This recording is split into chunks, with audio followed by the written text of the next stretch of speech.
दोस्तों नमस्कार। आज फिर मैं आपके बीच में एक बहुत ही महत्वपूर्ण किताब जिसका नाम है the parable of the pipeline, जिसका तीसरा भाग लेकर के आज मैं फिर आपके सामने उपस्थित हुआ हूँ। तो बहुत जल्दी देर न करते हुए टॉपिक को जल्दी जल्दी स्टार्ट करते हैं। आज का मेन हेडिंग है मदद के लिए अपने मित्र को नियुक्त करना। पाइपलाइन आने की वजह से ब्रूनो बाल्टी वाले का काम ठप हो गया। पाल्वो को दुख होता था जब वह अपने पुराने दोस्त को शराब खाने में मुफ्त शराब के लिए भीख मांगते देखता था। इसलिए पाल्वो ने ब्रूनो के साथ मुलाकात तय की। ब्रूनो, मैं यहाँ तुम्हारी मदद मांगने आया हूँ। ब्रूनो ने अपने झुके हुए कंधे सीधे किए और उसकी काली आंखें सिकुड़ गईं। उसने फुफकाराते हुए कहा, मेरा मजाक मत उड़ाओ। पाल्वो ने कहा, मैं यहाँ शान झाड़ने नहीं आया हूँ, मैं तो तुम्हें एक बेहतरीन कारोबारी अवसर देने आया हूँ। मेरी पहली पाइपलाइन दूसरी पाइपलाइन में मुझे 2 साल से ज़्यादा लग गया, लेकिन इन 2 सालों में बहुत कुछ सीखा है मैंने कि किन औजारों का इस्तेमाल करना है और कहाँ खोदना है, कैसे पाइपलाइन बिछाना है। रास्ते में चलते चलते मैंने नोट्स लिए हैं और एक ऐसा सिस्टम तैयार किया है जिससे मैं एक बार और पाइपलाइन बना सकता हूँ और फिर एक और फिर एक और फिर एक और। मैं अकेला ही 1 साल में पाइपलाइन बना सकता हूँ, लेकिन यह मेरे समय का सर्वश्रेष्ठ उपयोग नहीं होगा। मेरी योजना यह है कि मैं तुम्हें और दूसरे को यह सिखा दूँ कि पाइपलाइन कैसे बनाई जाती हैं और इसके बाद तुम दूसरों को सिखाना और हम में से हर व्यक्ति दूसरों को सिखाएगा जब तक कि इस इलाके में हर गांव में पाइपलाइन ना पहुंच जाए। फिर देश की हर गांव में पाइपलाइन पहुंच जाएगी और अंततः पूरे संसार के हर गांव में पाइपलाइन पहुंच जाए। ज़रा सोचो, पाल्वो ने आगे कहा, हम उन पाइपलाइनों से गुजरने वाले हैं। एक पैगल पानी के बदले में थोड़े से पैसे ले सकते हैं। पाइपलाइनों से जितना ज़्यादा पानी बहेगा हमारी जेब में उतना ही ज़्यादा पैसा बहकर आ जाएगा। मैंने जो पाइपलाइन बनाई है वह सपने का अंत नहीं है, वह सिर्फ शुरुआत है। ब्रूनो को आखिर बड़ी तस्वीर दिखाई। वह मुस्कुराया और उसने अपना सख्त हाथ अपने पुराने दोस्त की तरफ बढ़ा दिया। उन्होंने कहा, हाथ मिलाया और फिर पुराने बिछड़े दोस्तों की तरह गले मिले। बाल्टी ढोने वाले संसार में पाइपलाइन के सपने।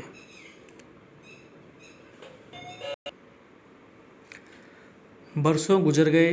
पाल्वो और ब्रूनो काफ़ी पहले रिटायर हो चुके, लेकिन उनका विश्वव्यापी पाइपलाइन व्यवसाय अब भी उनके बैंक खाते में हर साल करोड़ों डॉलर बहाकर लाता है। कई बार तो देहात में यात्रा करते वक्त पाल्वो को ब्रूनो पानी की बाल्टी ढोने वाले युवकों के पास गुजरते थे। यह देखकर बचपन के दोस्त रुक जाते थे।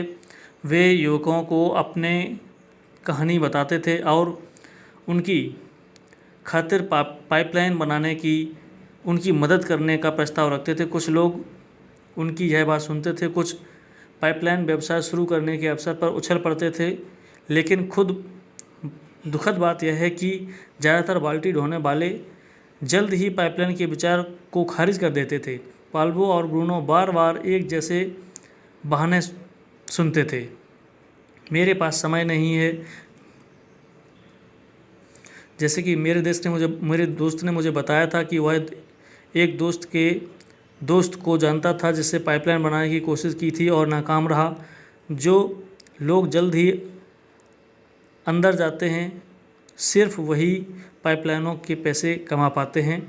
मैंने ज़िंदगी भर बाल्टियाँ ढोई, मैं तो जो जानता हूँ वही कर रहा हूँ। मैं कुछ और लोगों को जानता हूँ जिसका पैसा पाइपलाइन घोटाले में डूब गया था। मैं तो यह हरगिज़ नहीं करूँगा।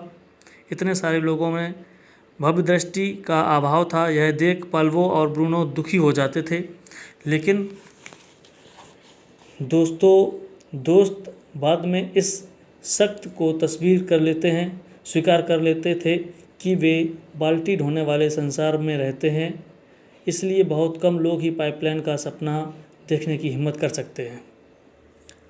अब इस किताब का एक नया खंड शुरू होता है। खंड 1, हम बाल्टी ढोने वाले संसार में रहते हैं।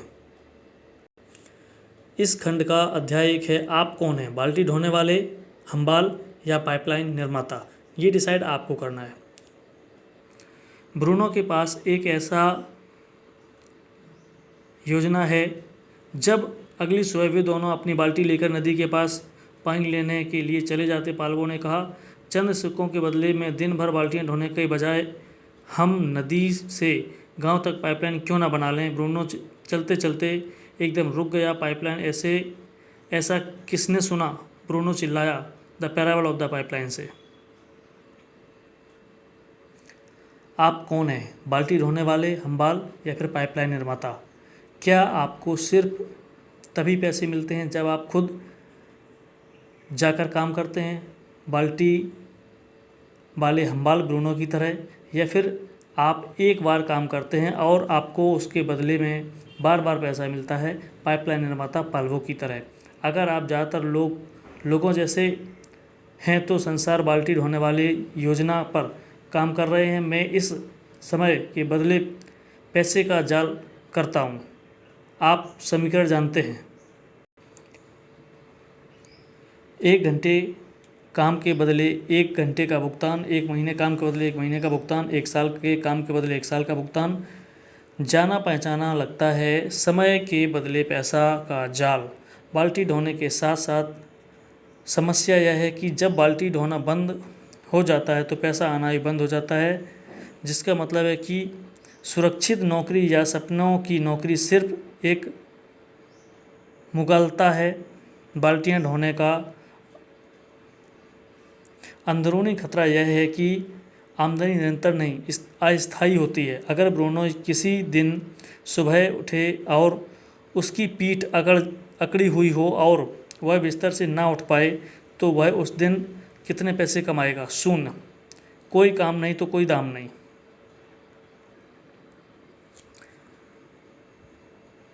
यही बाल्टी ढोने वाली हर नौकरी में होता है। एक बार जब बाल्टी ढोने वाले अपनी मेडिकल छुट्टियों और वैकेशन की छुट्टियों का इस्तेमाल कर लेते हैं तो उसके बाद अगर वे बाल्टियां नहीं ढोएंगे तो उनके वेतन चेक नहीं मिलेगा। गणित बहुत सरल है, काम नहीं तो पैसा नहीं, कोई बाल्टी नहीं तो कोई भुगतान नहीं। दंत चिकित्सक अब बाल्टियां नहीं ढो सकती। नई कहानी का मज़ा आने वाला है, ज़रा ध्यान से सुने आप सभी लोग। यहाँ दरअसल जीवन का एक उदाहरण है, असल जीवन का एक उदाहरण मिला अपने को। वो है मेरी पुरानी दंत चिकित्सक। वह सबसे अच्छी दंत चिकित्सक थी जिसके पास मैं कभी गया था। वह बेहद पेशेवर थी, इलाज का बहुत कुशल तरीका था, बेहतरीन व्यक्तित्व था, बेहतरीन तकनीशियन थी। हर बार इलाज लगभग दर्द रहित होता था। इसके अलावा वह अपने काम से प्यार करती थी और अपने काम के घंटे खुद तय करती थी। उसका क्लिनिक सप्ताह में केवल 3 दिन ही खुलता था ताकि वह अपने परिवार के साथ 4 दिन का वीकेंड बिता सके। वह जिस काम से प्यार करती थी उसे सप्ताह में 3 दिन करके वह साल भर के $1 लाख से भी ज़्यादा कमा लेती थी। यह बाल्टी ढोने वाले हम्बालों की सपनों की नौकरी थी, बशर्ते ऐसी कोई चीज़ कभी हो सकती है। एक समस्या 40 की उम्र से पहले उसे हाथों में गठिया रोग हो गया, जिस वजह से वह दंत चिकित्सक नहीं रह सकती थी। आज वह एक स्थानीय यूनिवर्सिटी में पढ़ाती है और वह दंत चिकित्सक के रूप में जितना कमाती थी उसका सिर्फ 1/3 ही कमा पा रही है। इससे उसका कोई दोस्त नहीं था, लेकिन उसके सपनों की नौकरी अब गायब हो गई थी। अब क्या आप समझ सकते हैं कि मैं यह बातें क्यों कहता हूँ कि बाल्टी ढोने वाली सुरक्षित नौकरी ऐसी कोई चीज़ नहीं होती है? क्या आप देख सकते हैं कि बाल्टी ढोने वाले लोग कितने असुरक्षित हैं? समय के बदले पैसे के जाल में समस्या यह है कि अगर आप समय नहीं बेच सकते तो आपको पैसा नहीं मिल सकता। पाइपलाइन निर्माता पाल्वो ने बाल्टी की सीमाओं को जल्द ही पहचान लिया था और वह एक ऐसा सिस्टम बनाकर निकला जिसकी मदद से उसे पैसे मिलते रहे और चाहे वह आगे चलकर काम करे, समय लगाए या ना लगाए। पाल्वो समझता था कि बाल्टी ढोने की के काम में कोई सुरक्षा नहीं है। अब यह बात समझता था कि पाइपलाइन आपके जीवन की डोर है।